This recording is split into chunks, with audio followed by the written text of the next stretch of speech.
Namaste. Namaste. Good evening. Namaste. Right. Welcome to TuriyaTalks Season 5, the last episode for the month of September. Oha, yes, the very last. The Appreciate to very be here. last. Thank you very much. This evening, we are extremely great. honored to have with us two gentlemen, Mr. Thomas Alex Norman, who is a travel blogger, as well as he's a YouTuber, and Mr. Sascha, who has visited more than 60 countries. Yes. Not only that, he is a camera and drone operator. He's an editor, he's a producer, and he's a filmmaking expert as well as an actor. Not only that, you will see him hosting few of the programs and even a bodybuilder. So both of these men have traveled across the world and they film the resourcefulness of the earth in their lenses. They're hugely successful individually and they have been working together on some projects for some time. So welcome to TuriyaTalks, sirs. Thank you very much. Thanks for having us. Yeah. So my first question to both of you, how did you come across each other and decide to work together? Oh, that's a story I would prefer that Thomas Alex Norman is starting with it, because it's an interesting point of view from his side, and he has it also in one of his YouTube videos. But yeah, Thomas, go for it. Yeah, we know each other because about 2.5 years ago, Sascha emailed me out of the blue. I had no idea who he was, and he said, do you want to come on this epic road trip to Uganda, where we're going to do a ton of different safaris and see the amazing culture, with the highlight of being to see the mountain gorillas. And yeah, I get quite a few different emails offering various different stuff, but this one, it just caught my eye straight away because it was just like, it's always been my dream to see mountain gorillas. You know, it's always been my dream to go out there and actually see those kind of creatures in the wild. So as soon as I saw that, I emailed back, we got on a call. The next thing you know, we're both in Uganda, meeting each other for the first time, or on the plane actually, in the airport. And yeah, we got to know each other pretty well over a very short space of time.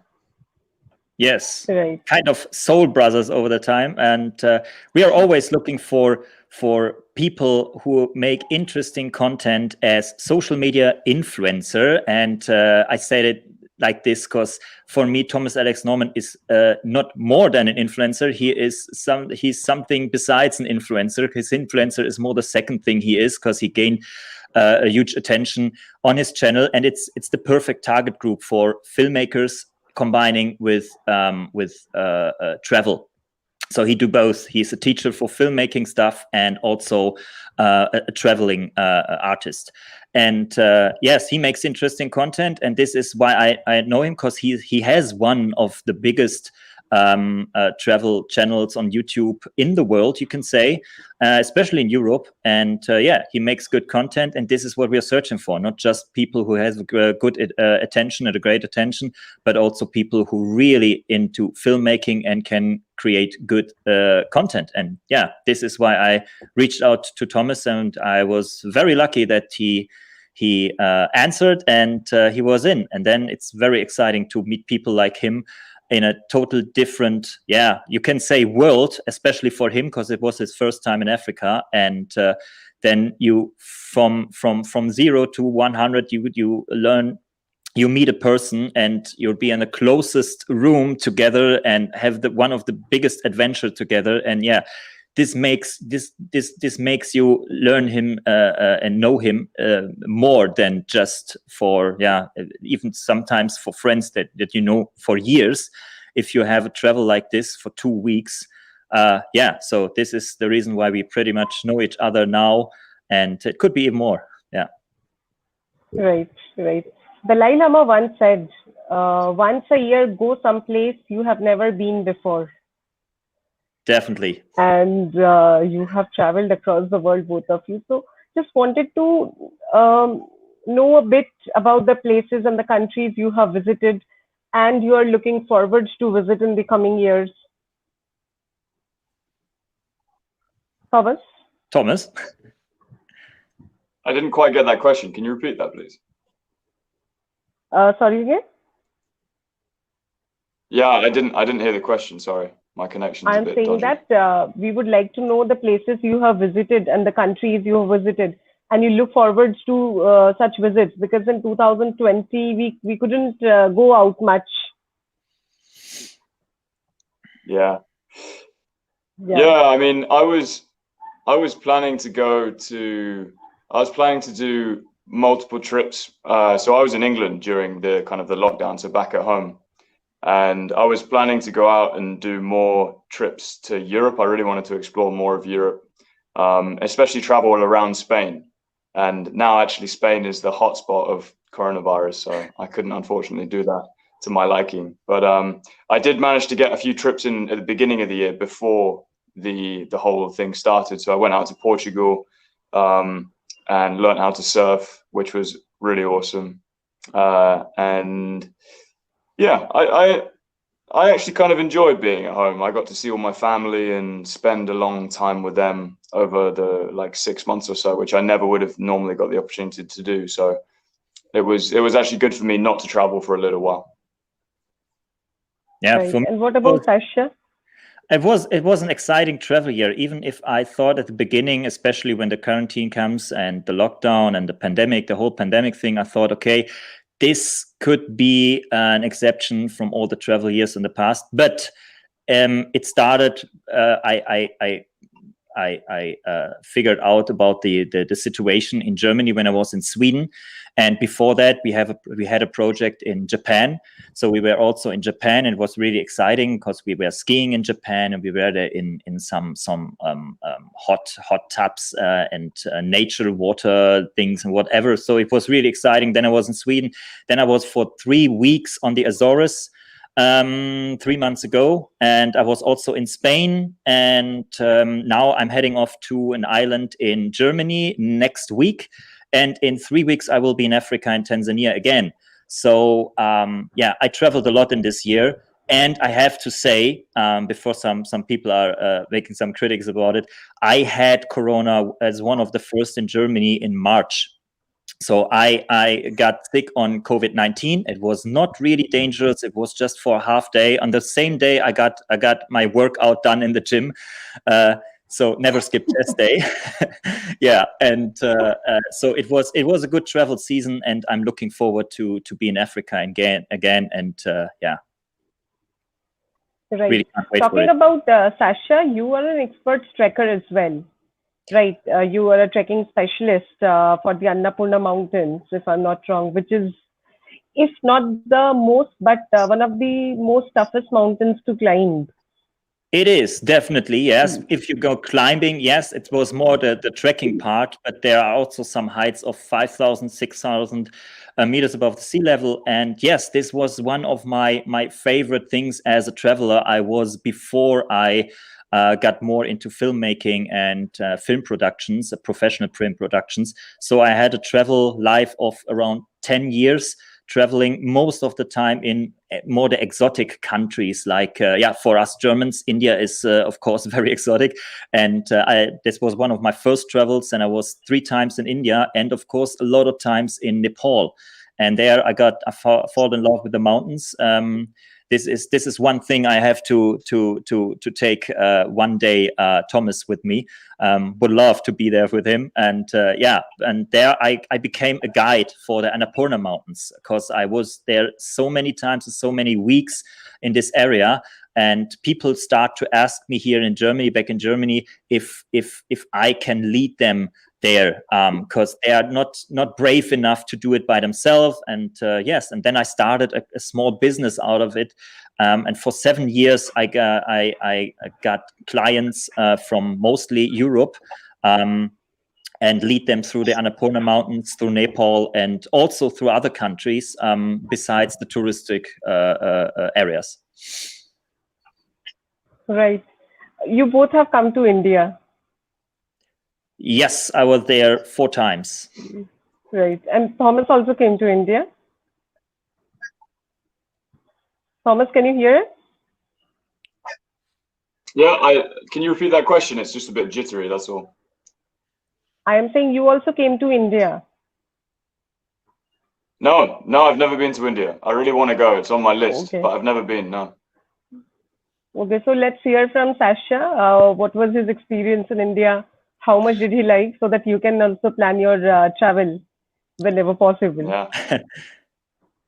Yeah. So what I can say about India is that it's, and I don't say it just here in this chat here because we are talking to Indian people. It's, for me, it's one of the most exciting countries to travel in the whole world, because you have everything there what you expect from a really exotic and adventurous travel. So it's not just nature. You get nature in many countries, and it's really, really great, but it's the culture. It's a total different culture, I would say. If you have the most the biggest contrast to a culture like the Germans, it could be the Indian culture. So you really get a cultural experience.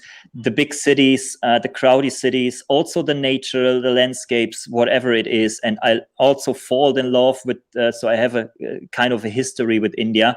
When I was back in school, 15 years old, and one of our class members back in my school was an Indian girl, and I came in touch first with the culture, with saris, with Bollywood, with Amitabh Bachchan, so with everything what I learned to love about India. And then I can't wait to be there. And it was the first time in 2010, and I got overwhelmed by it. So by every single aspect of India. And I was most of the time in Rajasthan, all the deserts, around the deserts there. I like places like Udaipur, Jaisalmer. I get married in Jaisalmer in 2017 with my Moroccan girl friend and now wife. And yeah, so I have a deep connection to the country. Right, right. I would like to understand from both of you that how much is this pandemic situation affecting travel and travel vlogging or blogging across the world. We would like to talk about content creation around travel. Thomas, please.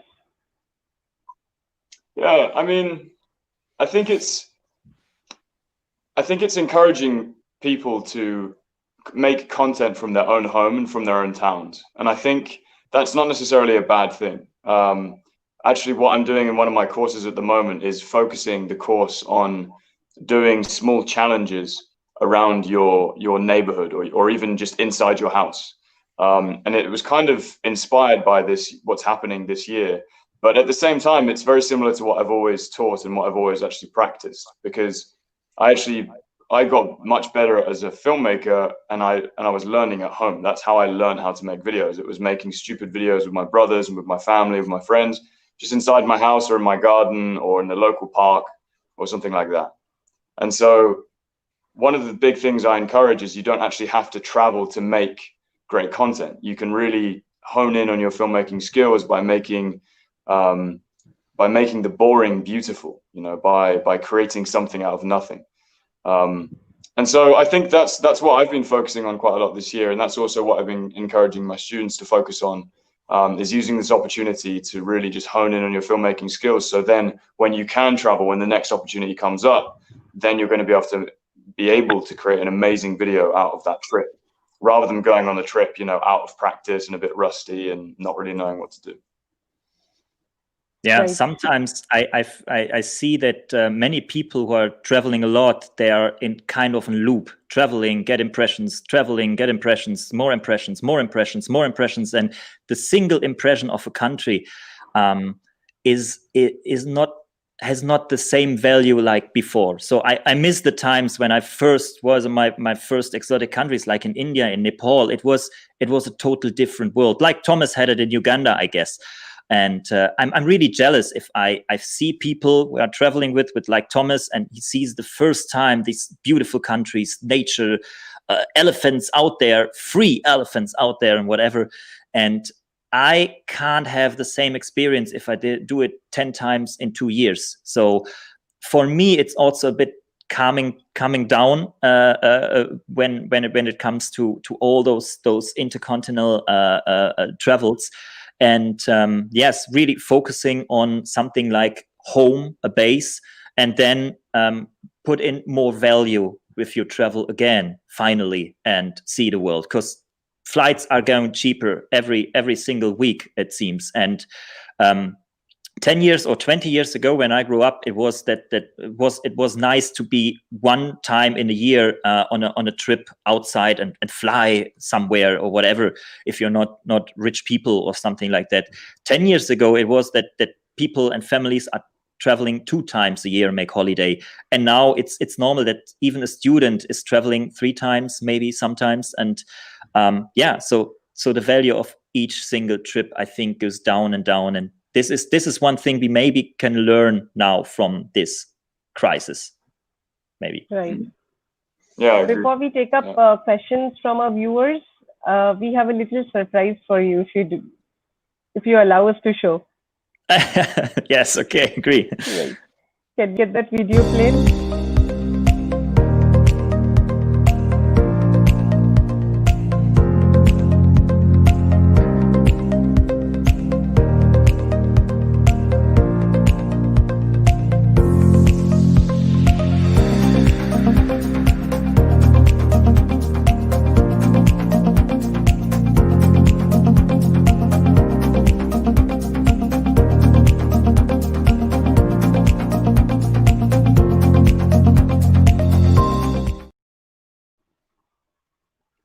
Big smile. Hope you liked it. Oh yeah, I like that. Right. So we would like to take a few questions from you viewers.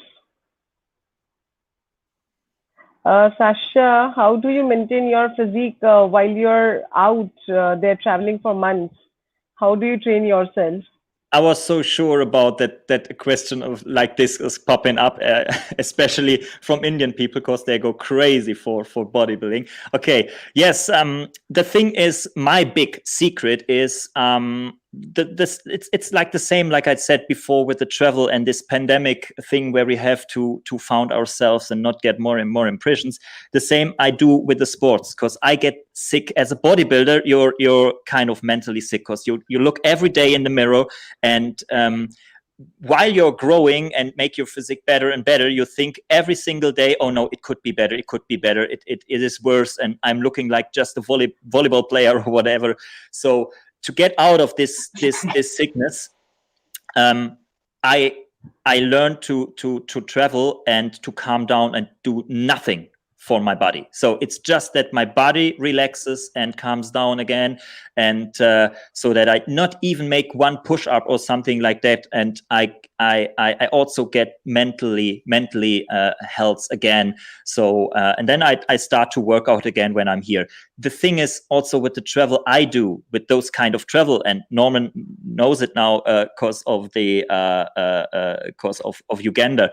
You're always in a car somewhere else. You can't really get enough food. And if you're a bodybuilder on the same level like I am, so you really can't do it without all your supplements, with all enough food, with all the preparation for your workout. Because if you do some push-ups or whatever, and then you directly get sick, because you don't have enough food, you don't have enough to drink, you're always under stress, you can't get enough sleep, and something like this. So even if I'm trekking in Nepal, you can't even think about working out.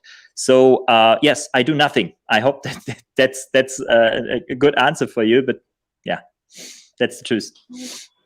Right. And talking about Thomas, your Africa series was quite amazing. The camera work, the edits were really were very, very impressive. So will you be able to tell more about the trip and the edits and the camera work, the effects?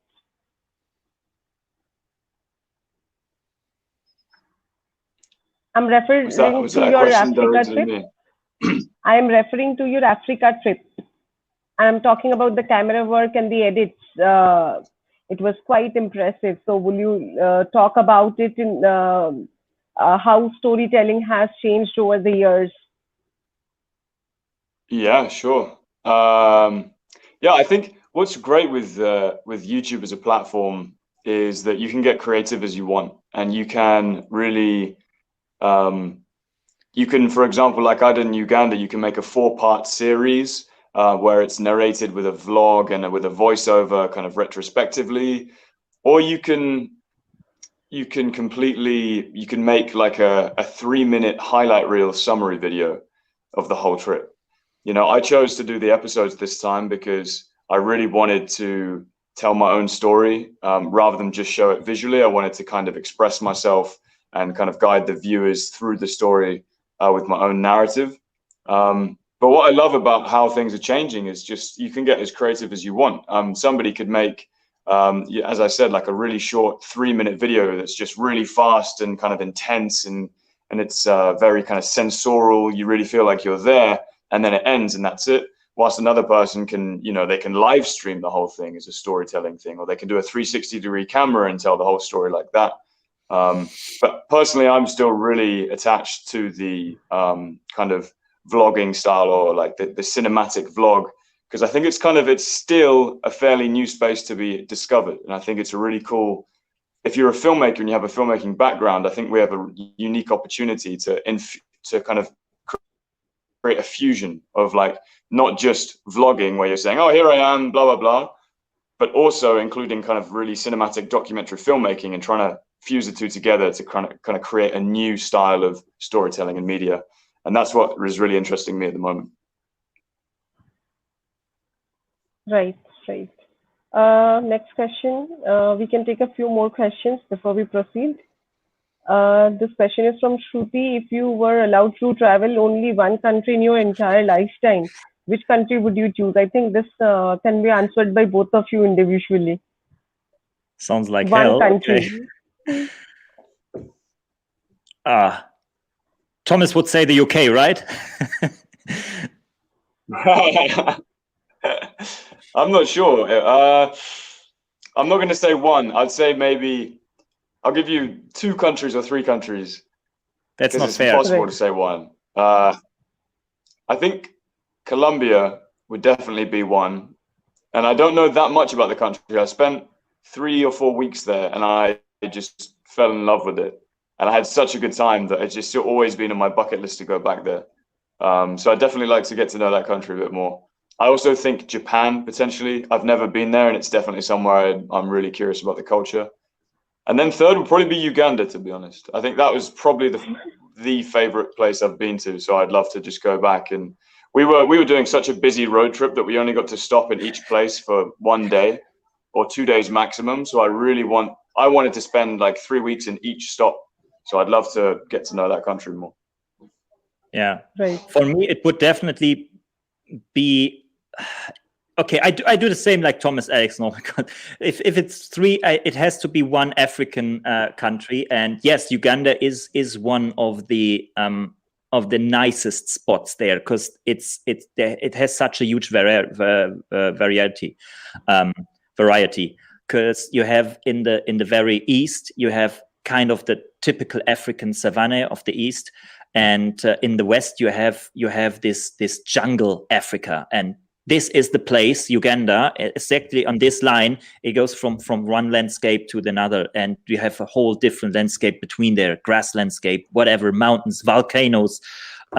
It's amazing, and so this would be maybe the African spot, but then I have to say. It's also India. So, because of the reasons I talked before, and yes, if I have to travel for the rest of my life for just one country, maybe it would be more India. Yeah, now you love me, right? Right. We are getting more questions from people. How important is editing skills in modern day film and vlog making? I think I would like to get both your perspectives. Editing skills in modern day film and vlog making. I think it's very important. I actually think editing is I think there's 2 sides to it. I think you can definitely view it as editing is probably actually the most important thing, because it's how you're going to keep people's attention. It's how you really build the story and you create different moments of emotion and impact throughout the video. But on the other hand, if you don't have amazing, engaging footage and kind of, I mean, it's specifically talking about travel vlogging, right? if you don't have those kind of epic moments, or you haven't captured them in the right way, or you missed that moment, then you're not going to have much of a video to edit in the first place. So, I mean, I don't think editing is specifically more important than shooting, but I think both of them are indispensable, and you've got to work on them just as much as each other. Yeah, agree. So the base is more or less the editing part, and from there on you have some other parts. You have great camera work. Yes, that's good, but you always need also a vision of what you want to do. You can have the best camera shots and you can maybe make crazy edits, but if you don't have a vision, and let's stay with the example of Thomas Uganda series, he has a vision to what he wants to show, and I saw him day for day in the evening. Making in a small book with his pencil some notes about what he wants to tell the audience. And this is an important part, and we mostly forget today about it. So if you want to get, this is another thing, attention on social media, I think the editing part is not that important. But if you want really to create good content, yes, the editing part is important, but more or less the filmmaker today is different from the filmmaker 20 years ago. There you was just a cameraman, or you was just a lighting man, or you was just the editor. Today you do everything at the same time. Like Thomas, also it's not also about editing in visual aspects, it's also editing the music, and the music was a very important aspect in the Uganda series. And I think the sense and the feeling Thomas has for his content and for his videos and movies comes also with his that he's also a musician, and this gives him a really good feeling about using the music and the sound aspects, and that makes it so unique. Right. A few more observations we have. Now it's storytelling. Before that, I think we can show that observation. Yeah, great advice, Thomas. I tell the same to my students. Start practicing storytelling in everyday life, then you are prepared for storytelling in more challenging experiences. Absolutely right. We can take up a question. Question for Thomas. When do you use your smartphones, and for what kind of stories, and which stories? I don't use my smartphone that much because I have recently bought like a small pocket compact camera, which is the Sony RX100, and I got the Mark V. And so that's kind of replaced my smartphone in a way, because I can carry that with me in my pocket, and it's just like slightly or considerably more cinematic than a smartphone. But that's not to say that a smartphone, you shouldn't use one or you can't use one. A lot of my students use exclusively smartphones, and knowing how to use them in the right way, you can get amazing footage that most people would think that oh, you did that on an expensive camera. I think with smartphones, it really is just about viewing it as if it was an expensive camera. That's the main kind of overall like mindset tip of using a smartphone. You've got to really imagine you're with a smartphone. The way that most people shoot with that is just kind of pointing it randomly, because they don't treat it as if it was an expensive instrument, right? But then if you almost pretend that it was a $20,000 camera, then how you set up and frame that shot is going to be much different. You're going to be much more careful with it. So the overall tip with iPhones and smartphones would be to try and treat them as if they were real kind of expensive cameras. But no, to answer the question directly, I don't use my smartphone that much these days. Although if I was making more of a video about, for example, in some of the Uganda series, if there was moments that were really important to capture that I didn't have my main camera, I would definitely still use a smartphone to capture those moments anyway, because it's where the editing becomes important. You can kind of edit that in to almost look like it is the other footage. You can kind of get away with so much, you know. So capturing the moment is the most important thing. And yeah. Next question. This is a very, very pertinent question. What do you think about YouTube as a platform for video storytelling? And do you think it is getting saturated and harder for new people who want to start as YouTubers? Would like to get your perspective and a few tips as well. What people should do if they wish to have their YouTube account, what they should do. Quick tips. I could say I would have a niche. So don't just make videos about everything and anything. You should try and have a niche. Not necessarily making how-to videos or tutorials, but at least even if it is content or vlogging or whatever, have something that's kind of geared to a specific audience. A lot of people they'll make vlogs, but their vlogs are centered around, for example, cars, and centered around specific types of cars, and they're repairing cars and whatever. Okay, it's still a vlog about their life, but it's mainly about the cars, and that's what's going to interest that segment of people. So I think it's quite important to have a thing, you know, something. And that thing could be anything. It could be cars, it could be philosophical life questions, it could be self-improvement, but whatever it is, it's good to have that thing, I think, to focus on. Right. And what is your take on new YouTubers, whether they should have their account, what they should do? Is it too saturated? Sascha, what is your take on this, please?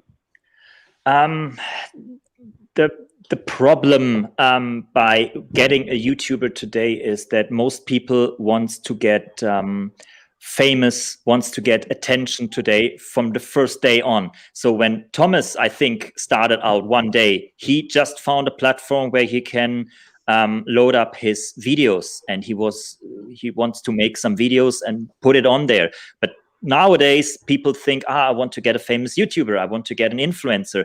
And this is kind of, maybe a wrong first step into the game.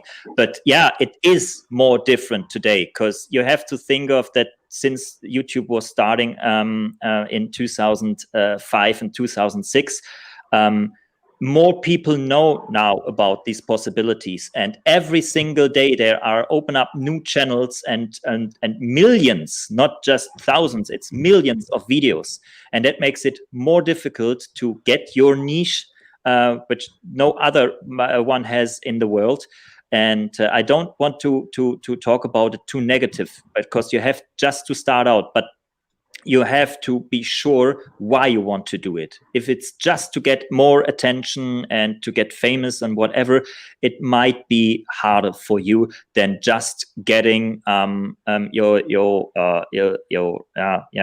benefits from being creative and doing whatever you want and showing your vision of videos and whatever. Right. We can take a few more questions. How much of filming equipment do you carry along your trips? This time I It's start quite a with... lot. It depends, doesn't it? Sorry, yeah, it depends. It's like, going back to the Uganda series, I basically just brought all of my equipment because I knew I was going to kind of put everything into it, and I didn't mind. You know, I knew it was only going to be 2 weeks, so just carrying around a bunch of heavy stuff. So that was briefly mirrorless. Then it was 3 or 4 different lenses, tripod, and a few different microphones. That's my setup. I haven't got like the biggest setup in the world. I'm not shooting with Red cameras and huge gimbals and stuff like that. But then other trips, which is still as important, I would just bring my compact camera. And because I know that I'm prioritizing those trips for the travel itself and the experience itself rather than the filmmaking itself. And so with those ones, I would bring much more minimal equipment and still try and get good results with that equipment. So it depends on what the priority of the trip is for me. And the good thing today is that everything in the digital age gets smaller and smaller and smaller. So the camera from 20 years ago in Hollywood, you have now in your iPhone. This is amazing. So you get already good quality with a lot of aspects. And if you just know how to work with it, you can see it also on Thomas' YouTube channel, how he can even work with a smartphone and get cinematic shots and prepare them so that they really look like shots you can see in a cinema. So everything is getting smaller, and you get equipment where you can really be very fast and dynamic with, and but you have to think of what the production is about. So we have some productions, especially here in Germany, for maybe big automobile companies, and then we have a lot of stuff with us, big cameras, a lot of lenses, whatever, because then we don't have to care about being very dynamic with it and just have it one bag or something like this. But if you have travels like we had in Japan or in Uganda, some on production tours like this, then it all becomes a low light thing, so that you have that less weight you can have. So we have just one Jeep. We were there with 5 person and 1 driver, and everyone has to get all his stuff in one bag. So if you want to have a big camera like a red camera, you can't have too much things around it. So you need really small equipment and also quick equipment where you just had one button and then you can get the footage. Like Thomas said, it's all about capturing the moment. And if there is something happening in the next 5 seconds, you have to be ready. You can't just build up a tripod and a big camera and change lenses and whatever. So you have to capture it, and otherwise you miss it. And in Uganda, we were there, Thomas told it before, sometimes just 12 hours, 24 hours in one place. And we definitely had to cover this place with good shots. So you need really a very good operable equipment for that. And it's just a few cameras, small cameras, GoPro cameras, even GoPro cameras in professional productions, like in Fast and Furious, they also used GoPro cameras. And today it is possible. And you can even edit with a smartphone, your first edits. Right.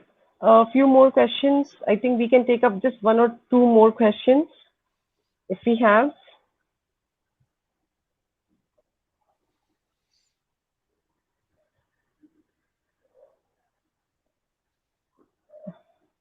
Fine. Quick tips No to question. YouTubers who wish to make their career in travel vlogging. Thomas, from you, please.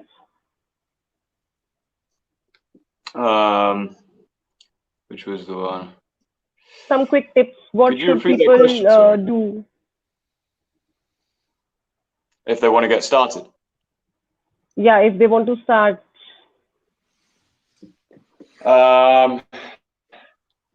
Good question.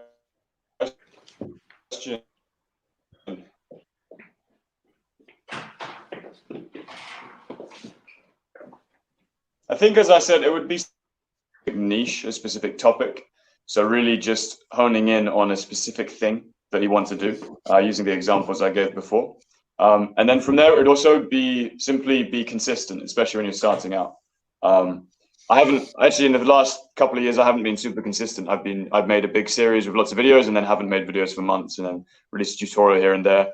But definitely when I got started, I was trying to make 2-3 videos a week just for a long time and just keep on going.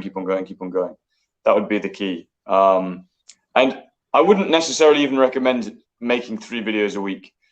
But what I would recommend is just keeping consistent over the long run. So even if you are making 1 video a week, just keep going and keep making sure that the quality is going up and up. It's kind of like, that's kind of the formula, I think. It's kind of have a niche, make consistent content, and focus on making that content as quality as you can, and also listening to your audience. So it's kind of those 3 multiplied by time, and you should have a pretty good chance of being successful. And you can even start in your country. So you don't have to think of, if I want to be a travel filmer, okay, I have to spend a lot of money in flights all over the world and do whatever you want, because the country you're living in is for many people, because we have 198 countries in the world, is for many other people a really exotic place. I grew up in Germany, and I think it's the most boring place in the world. But for many people, especially also in India, it's a fantastic place to be there and to visit it, and not just of the history, of the dark history or something like this. So if I would start make travel videos, to get into it, and to found my niche. Like Thomas said, I have to start right in front of the door. I can film some amazing places in Germany, and there are so many people out there who are interesting in. So you should do it definitely in English. If I would do it in Germany, then it's just for a German audience, and then you really can't get a big audience if you're just filming Germany stuff or whatever. So you have to get to an international audience, and international, it's really, your place is an interesting place for so many other people out there, especially in India. You have so many places there, and if you want to start out there, then go in front of your door and take the first shots. Make small videos. You don't have to make your masterpiece from the very beginning. Learn how to do it and just get it done and upload it with your style, your vision, and your niche you find. And then if you can grab a good flight to one nice place, make a holiday, yes, then you can do your vlog from there. But you don't need to be in 3 different countries in 1 week to be a travel YouTuber. Right. Yeah, I agree. Can we wrap up the show? Sure. I think we could answer all the questions put up by the audience, and it was quite informative. So we are almost at the rear end of the show. We would like to thank both of you, sir, for taking out time. And it was a real pleasure talking to you, listening to your experience and stories. Not only that, but some quick tips if people would like to take YouTube as a career going forward. We wish you all the best for your upcoming journeys from TuriyaTalks. Thank you very Let's much. hope that this pandemic situation gets better soon and the world finds peace again and you continue with your travel. Thank you very much. Namaste. Appreciate it. Namaste. Thank you very much. Cheers.